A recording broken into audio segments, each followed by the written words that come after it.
إن الحمد لله نحمده تعالى ونستعينه ونستغفره ونعوذ بالله من شرور أنفسنا ومن سيئات أعمالنا من يهده الله فهو المهتد ومن يضلل فلا هادي له وأشهد أن لا إله إلا الله وحده لا شريك له وأشهد أن محمدا عبده ورسوله اللهم صل على محمد وعلى آل محمد كما صليت على إبراهيم وعلى آل إبراهيم إنك حميد مجيد اللهم بارك على محمد وعلى آل محمد كما باركت على إبراهيم وعلى آل إبراهيم إنك حميد مجيد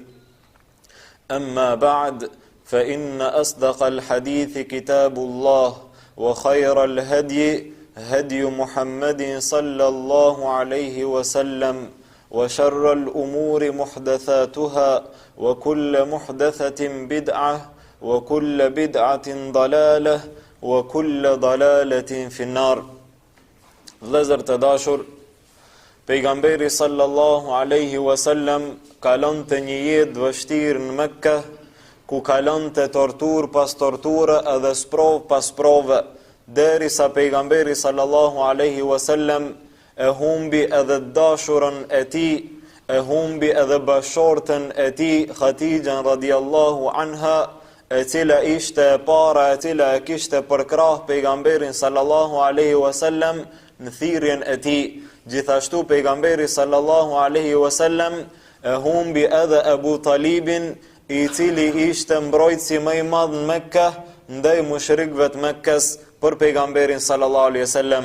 Gjithashtu pejgamberi sallallahu alaihi wasallam në Taif u përgjak fytyra e tij prej idhujtarëve të atij vendi, kështu që pejgamberi sallallahu alaihi wasallam pas gjithë këtyre sprovave dashti Allahu subhanahu wa ta'ala që ta thret atë me një thirrje edhe ta ngrit atë në një vend ku në atë vend nuk ka prezantu asnjë njeri për të taku pejgamberi sallallahu alaihi wasallam edhe për të folë me Allahun subhanahu wa ta'ala.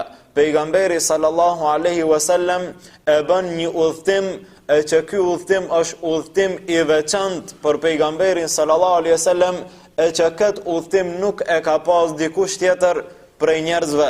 Edhe kjo është një prej mrekullive të mëdhaja të pejgamberit sallallahu alaihi wasallam. E ky udhtim quhet Isra edhe Mi'raj. Është e njohur në mesin e muslimanëve Israja edhe Mi'raji. Çka nënkupton Isra edhe çka nënkupton Mi'raj? Isra do me thonë udhëtimi i pejgamberit sallallahu alaihi wasallam prej në Mekka deri në Mesgjidul Aqsa. Kjo është Israja, udhëtimi i pejgamberit sallallahu alaihi wasallam prej në Mekka deri në Mesgjidul Aqsa quhet Isra. Ndërsa ngritja e pejgamberit sallallahu alaihi wasallam prej në Mesgjidul Aqsa deri në qiellin e 7 në Sidratul Muntaha quhet Mi'raj. A është qartë? Israja është udhëtimi prej në Mekka deri në Mesgjidul Aqsa, ndërsa Mi'raji është ngritja e pejgamberit sallallahu alaihi wasallam prej në Mesgjidul Aqsa deri në qiellin e 7. Ky është udhëtimi i madh të cilin e pati pejgamberi sallallahu alaihi wasallam. Kur ka ndodh Israja dhe Mi'raji? Në lidhje me datën e këtij udhëtimi edhe kësaj ngjarje të madhe në historinë e muslimanëve, dietarët kanë dhënë shumë mendime. Mendimet e dietarëve mrin deri 20 edhe më shumë. Pse?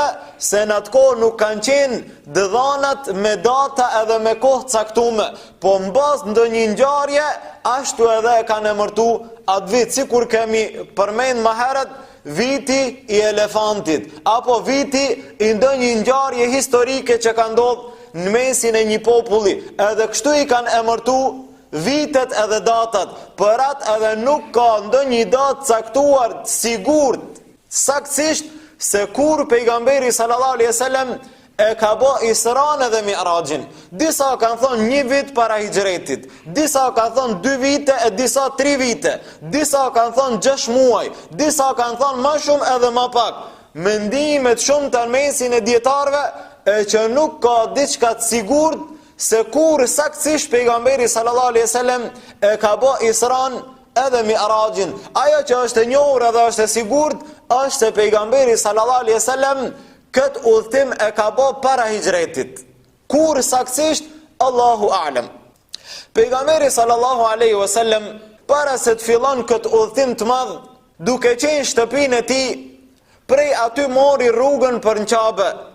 Edhe në Kabe Gjibrili alaihi salam, pejgamberi sallallahu alaihi wasallam i pastroi zemrën e tij me ujë zemzemi.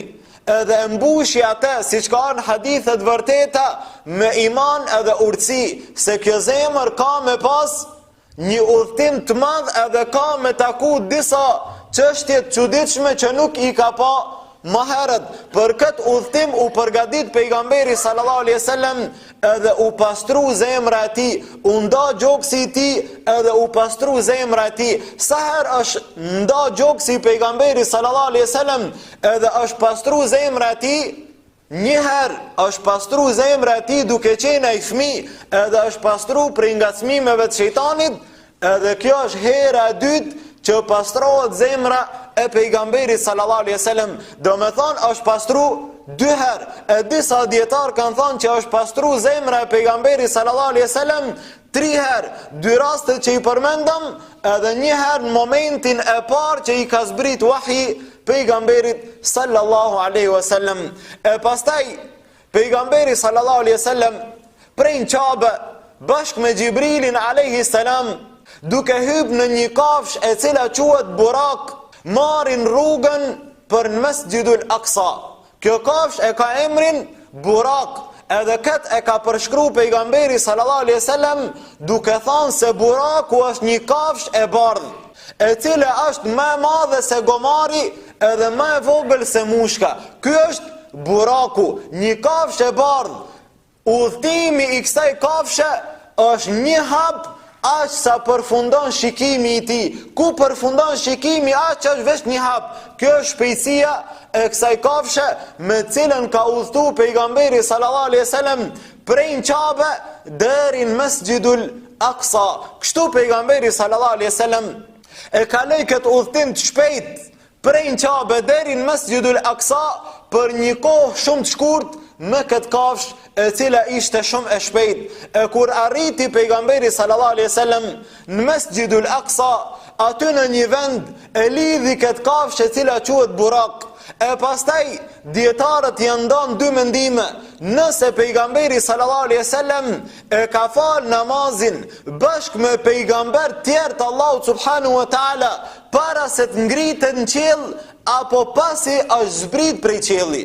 Pejgamberi sallallahu alaihi wasallam në Mesjidul Aqsa e fali namazin me pejgamber tjerë të Allahut subhanahu wa taala, edhe imam i gjithë pejgamberëve të Allahut ishte Muhamedi sallallahu alaihi wasallam.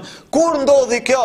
Para se të ngritet pejgamberi sallallahu alaihi wasallam apo pas i zbriti pejgamberi sallallahu alaihi wasallam? Qadi Iyadi rahimullah edhe disa dietar tjerë kanë thënë se pejgamberi sallallahu alaihi wasallam e fali namazin imam i gjithë pejgamberëve para se të ngritet në qiell. Ndërsa Ibn Kathiri rahimullah edhe disa dietar tjerë thonë se më e vërteta është se pejgamberi sallallahu alaihi wasallam një herë u ngrit në qiell, edhe foli me Allahun subhanahu wa taala direkt, edhe kur zbriti pastaj poshtë në Mesjidul Aqsa e falën namazin bashkë me pejgamber tjerë, e që imam i gjithë atyre ishte pejgamberi sallallahu alaihi wasallam. E pas kësaj pejgamberi sallallahu alaihi wasallam filloi udhëtimin e tij edhe ngritjen e tij prej Mesjidul Aqsas për në qiellin e 7. Gjithashtu këtu dietarët janë nda mendimet e tyre se pejgamberi sallallahu alaihi wasallam është ngrit për në qiellin e 7 pa Burak apo është ngrit me gjithë këtë kafsh deri në qiellin e 7. Disa kanë thonë që Buraku ka mbet aty ku e kalon pejgamberi sallallahu alaihi wasallam, edhe kur ka zbrit pastaj ka hyrë në Burak edhe është kthy deri në Mekë. Disa kanë thënë bashkë me Burakun pejgamberi sallallahu alaihi wasallam u ngrit për në qiellin e 7. Gjatë ngritjes pejgamberi sallallahu alaihi wasallam deri në qiellin e 7, pejgamberi sallallahu alaihi wasallam qiell pas qielli takon të pejgambert Allahut subhanahu wa ta'ala. Kur u ngrit pejgamberi sallallahu alaihi wasallam qiellin e parë, bashkë me Xhibrilin alaihi salam, pyetën me lajket e qiellit edhe thanë, kush është me ty?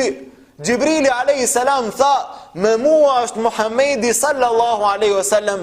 Thanë, a i ka ardhë ati lajmi, a i ka ardhë ati urdhri pre Allah subhanahu wa ta'ala? Disa kanë thënë, a i ka ardhë lajmi, a i ka ardhë shpallja.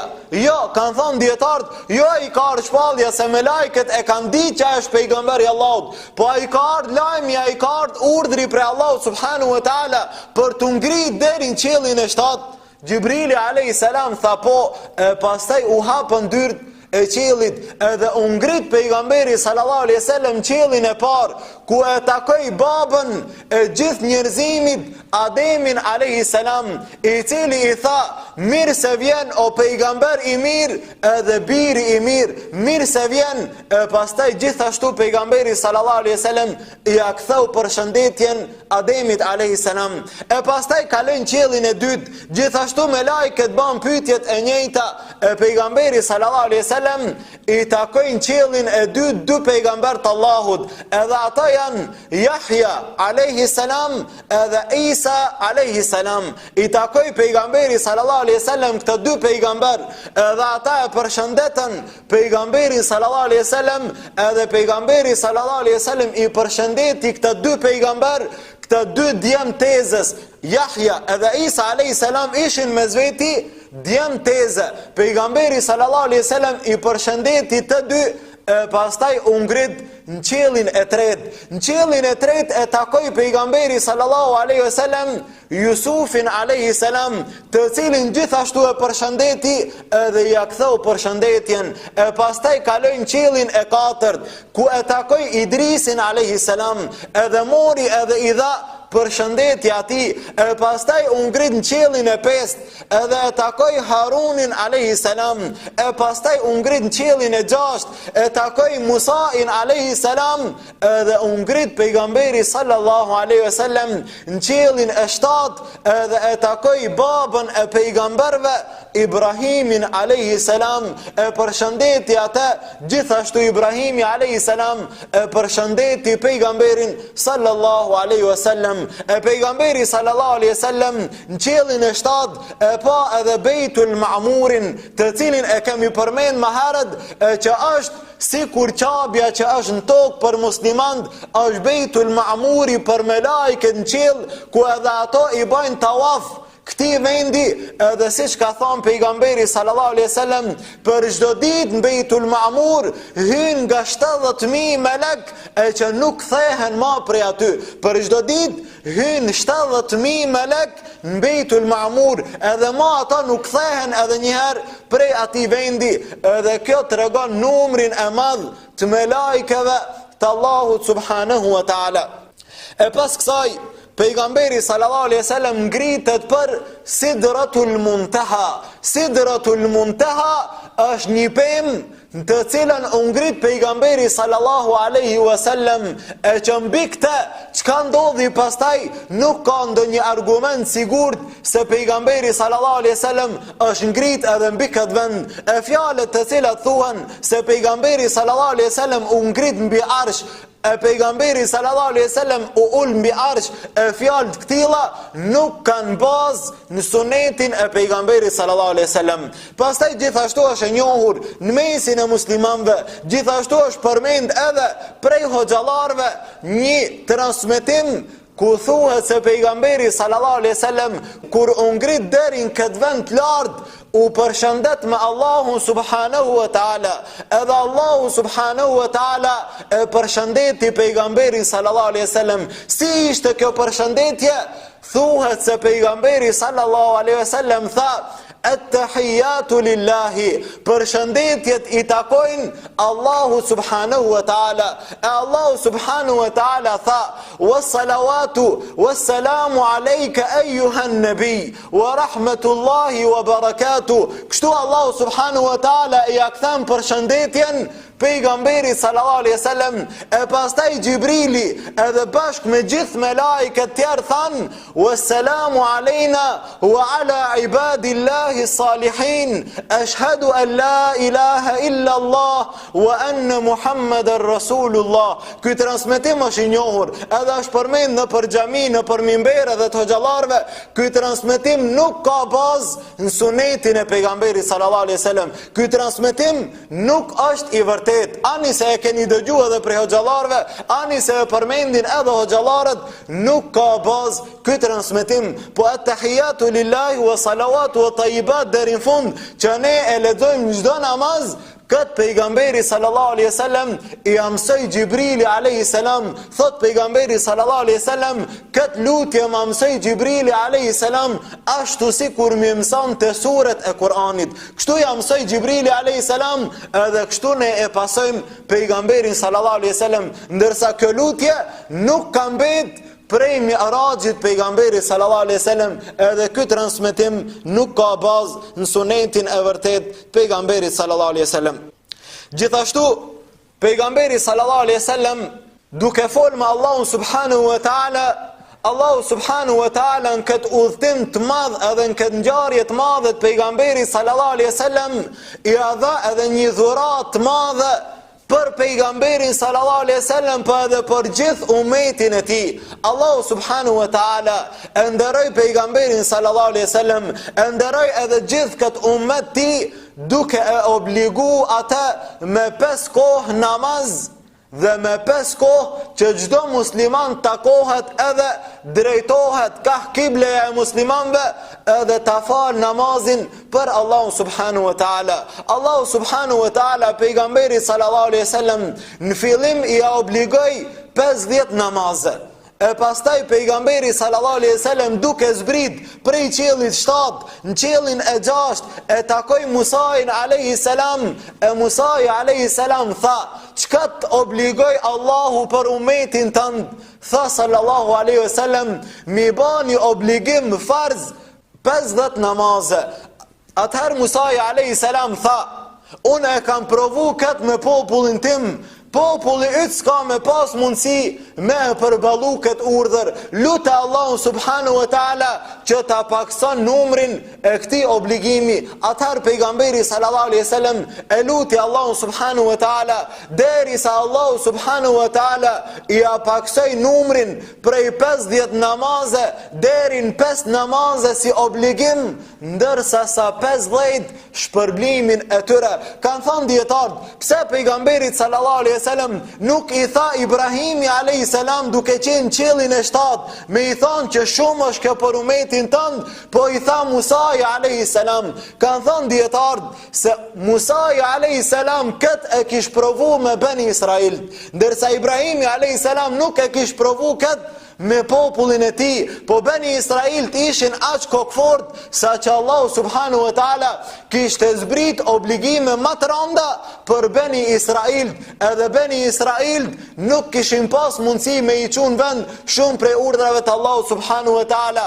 Për atë edhe Musai alayhi salam e kishte parasysh se s'kan mundësi me përballu edhe me i fal 50 kohë namaze si obligim ky ummet, edhe Allahu subhanahu wa ta'ala i lehtësoi edhe ja paksoi numrin e tyre deri në 5 namaze. E kështu pejgamberi sallallahu alaihi wasallam zbriti prej qiellit deri në Mesjidul Aqsa, e pastaj pejgamberi sallallahu alaihi wasallam i erdhi Gjibrili alayhi salam me një enë ku në kishte njëna prej tyre kishte verë, e tjetra kishte qumsht, ndërsa në një transmetim tjetër ishte edhe një enë tjetër e cila kishte mjalt. Pejgamberi sallallahu alaihi wasallam i ofru kjo enë që pejgamberi sallallahu alaihi wasallam të zgjedh edhe të pinë prej njënës prej tyre, prej verës, prej qumshtit apo prej mjaltit. E pejgamberi sallallahu alaihi wasallam në mesin e këtyre e zgjedhi qumshtin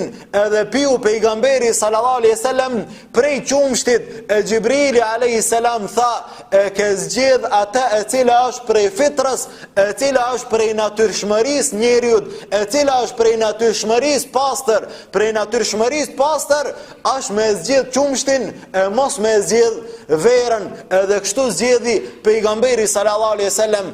Edhe për këtë ka ihtilaf mesin e dietarëve nëse kjo i është ofruar pejgamberit sallallahu alaihi wasallam para se të ngritet në qiell apo pasi ka zbrit prej qiellit. Gjithashtu, kjo ngjarje e madhe është edhe një argument shumë i fortë edhe i madh për gjithë ata të cilët mendojnë edhe thojnë se Allahu subhanahu wa ta'ala është gjithkund. Ka prej muslimanëve, edhe pse kjo është një mendim i një grupi devijuar, po megjithatë ka shumë prej muslimanëve të cilët mendojnë se Allahu subhanahu wa ta'ala është gjithkund, ndërsa e vërteta të cilën e thot ehli suneti edhe musliman të cilët e pasojnë Kur'anin edhe sunetin, është se Allahu subhanahu wa ta'ala është mbi 7 kat qiej, mbi arshin e tij. Ku është Allahu subhanahu wa ta'ala? Allahu është mbi qiej, mbi arshin e tij. Kjo është bindje e pastër, edhe ky është një argument shumë i fortë se Allahu subhanahu wa ta'ala është mbi arsh, se pejgamberi sallallahu alaihi wasallam u ngrit deri në Sidratul Muntaha për të folur me Allahun subhanahu wa ta'ala, ndërsa sikur Allahu subhanahu wa ta'ala qit gjithkund, atëherë ngritja e pejgamberit sallallahu alaihi wasallam është e pa kuptim. Edhe pse kjo nuk është vetëm ky argument për këtë bindje, dietarët kanë numëruar deri 1000 argumente rreth kësaj çështje se Allahu subhanahu wa ta'ala është mbi arsh dhe se Allahu subhanahu wa ta'ala nuk është gjithkund. Allahu subhanahu wa ta'ala kur thuhet se është gjithkund, nënkupton me diturinë e tij, me shikimin edhe me dëgjimin e tij, ndërsa Allahu subhanahu wa ta'ala është mbi arsh, mbi 7 kat qiejt e tij.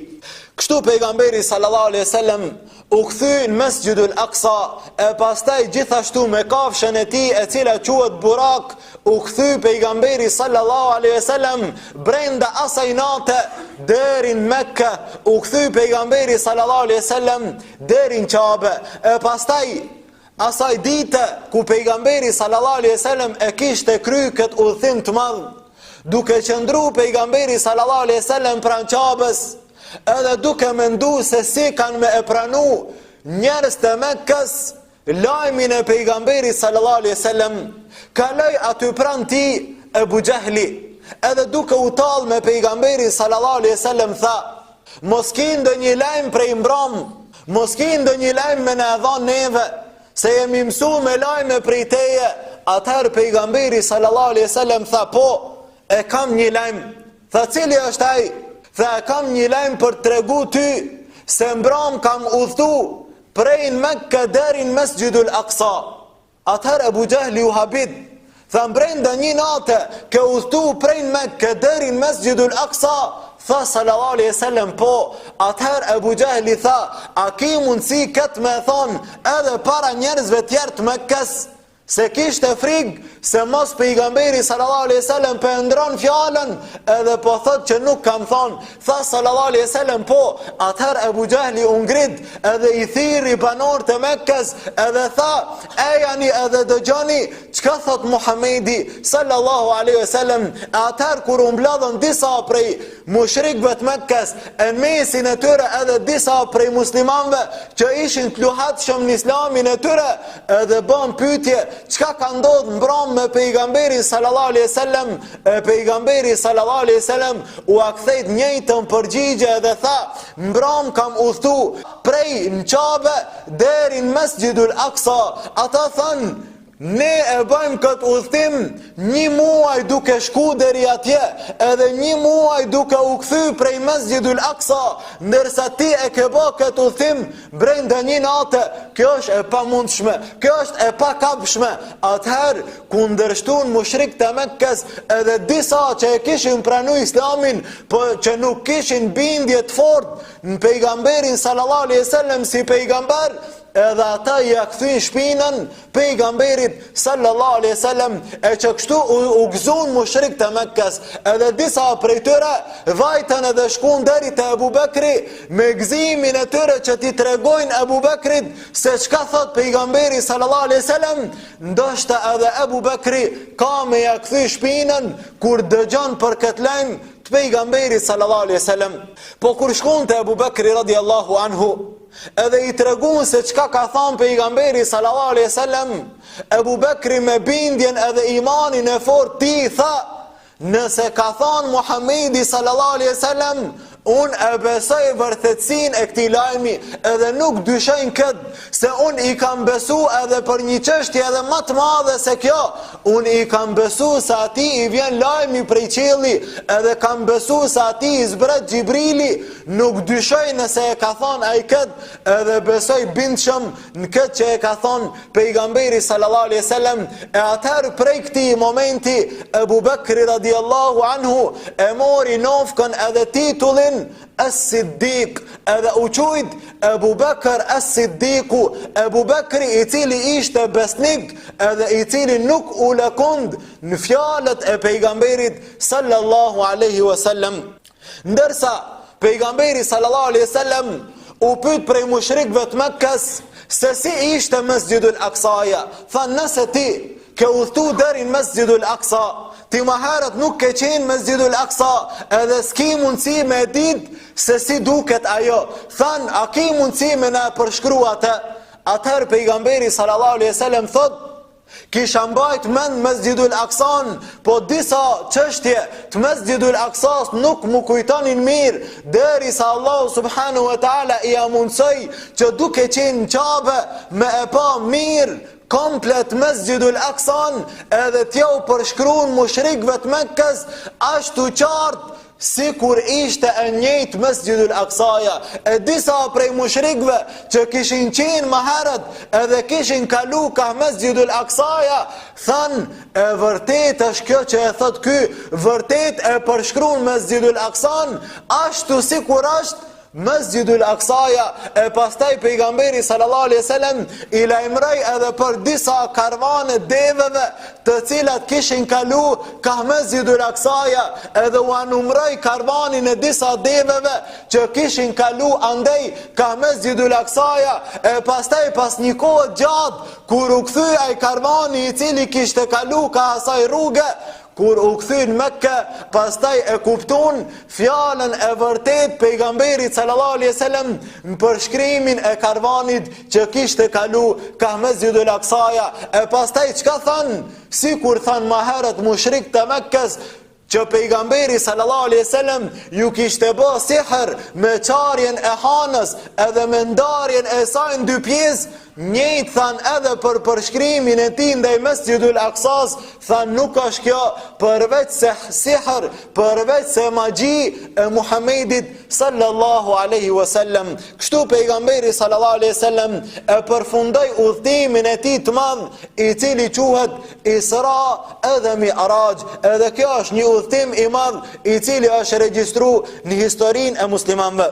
Dietarët kanë ndryshuar mendimet e tyre nëse pejgamberi sallallahu alaihi wasallam ka udhëtu gjatë këtij udhëtimi me trup edhe me shpirt, apo ka udhëtu vetëm me shpirt, apo ka udhëtu duke qenë në ëndër. Disa prej dietarëve kanë thënë se pejgamberi sallallahu alaihi wasallam këtë udhëtim e ka bë duke qenë në gjumë, edhe kjo ka qenë ëndër. E disa kanë thënë pejgamberi sallallahu alaihi wasallam me trup ka qëndruar në shtratin e tij, po me shpirt ka udhëtu deri në qiellin e 7. E disa prej dietarëve, edhe kjo është mendimi i shumicës dietarëve, se pejgamberi sallallahu alaihi wasallam këtë udhëtim e ka bë me trup edhe me shpirt. Edhe kjo është mendimi më i vërtet edhe më i saktë i dietarëve, se pejgamberi sallallahu alaihi wasallam këtë udhëtim e ka bë me trup edhe me shpirt. Edhe Allahu subhanahu wa taala për këtë thot: Subhanalladhi asra bi 'abdihi laylan min al-masjid al-harami ila al-masjid al-aqsa. Lart madhëria i takon Allahu subhanahu wa taala, i cili e udhtoi robin e tij, e udhtoi pejgamberin sallallahu alaihi wasallam prej Masjidul Haramit deri në Masjidul Aqsa.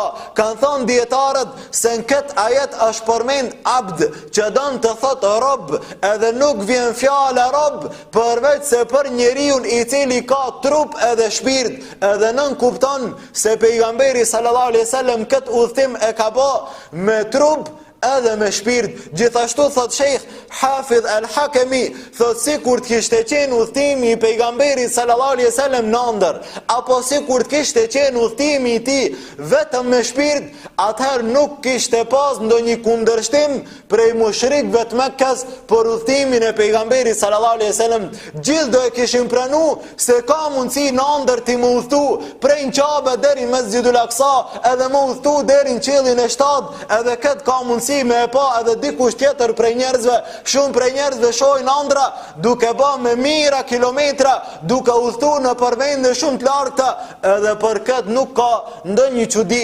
Gjithashtu nuk do kishin kundërshtuar mushrikët e Mekkas, edhe nuk do të kishin thënë ne këtë udhtim e bëjmë 1 muaj duke shku, edhe 1 muaj duke u kthy, e ti e ke bë këtë udhtim brenda një nate, sikur kjo të kishte qenë në ëndër, apo sikur të kishte qenë vetëm me shpirt. Pra ajo e cila është e vërtet edhe e sakt është se ky udhtim ka ndodhur me pejgamberin sallallahu alaihi wasallam me trupin edhe me shpirtin e tij. Gjithashtu disa prej dietarëve kanë thënë se udhtimi i Isras apo udhtimi i Mi'rajit ka ndodhur më shumë se një herë. E shumë prej dietarëve kanë thënë se kjo ka ndodhur vetëm një herë, edhe mendimi më i saktë është se kjo ka ndodhur vetëm një herë me pejgamberin sallallahu alaihi wasallam. Gjithashtu ajo që është me rëndësi të përmendim në lidhje me Isran edhe Mi'rajin është se në mesin e muslimanëve festohet edhe madhrohet një natë e cila quhet nata e Isras edhe Mi'rajit. Edhe çka thonë shumë prej muslimanëve, sonte është natë e madhe. Pse? Nata e Isras edhe Mi'rajit. Edhe çka duhet me bën këtë natë? Dikush e madhron këtë natë me ëmbëlsira, e dikush e madhron këtë natë me ndonjë ibadet caktum, e gjitha këta janë bidate që nuk ju takojnë muslimanëve. Nëse e festojmë në këtë natë, në cilën datë do ta festojmë? Natën e Isras edhe Mi'rajit, kur mbi 20 mendime dietarëve janë se kur ka ndodhur nata e Isras edhe Mi'rajit, cilin mendim kanë me marë muslimanët për ta festu këtë natë. Atëherë muslimanët duhet ndahen mbi 20 grupe për ta festu këtë natë edhe për ta madhru këtë natë. Gjithashtu edhe në të tjera, sikur që ka natë Beratit, ka natë Regaipit, ka natë lindjes pejgamberit sallallahu alaihi wasallam, edhe ka natë tjera që i festojnë muslimanët, nuk kanë bazë shariatin Allah subhanahu wa taala. Edhe festimi, edhe madhrimi i këtyre natave është bidat, edhe është risi në fejnë Allahu subhanahu wa taala.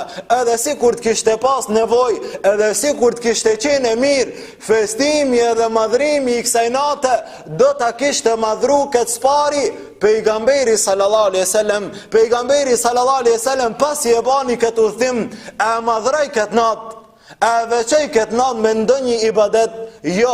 Pas vdekjes pejgamberi sallallahu alaihi wasallam, e madhrun këtë natë sahabët? Jo. E festun këtë natë tabiint? Jo.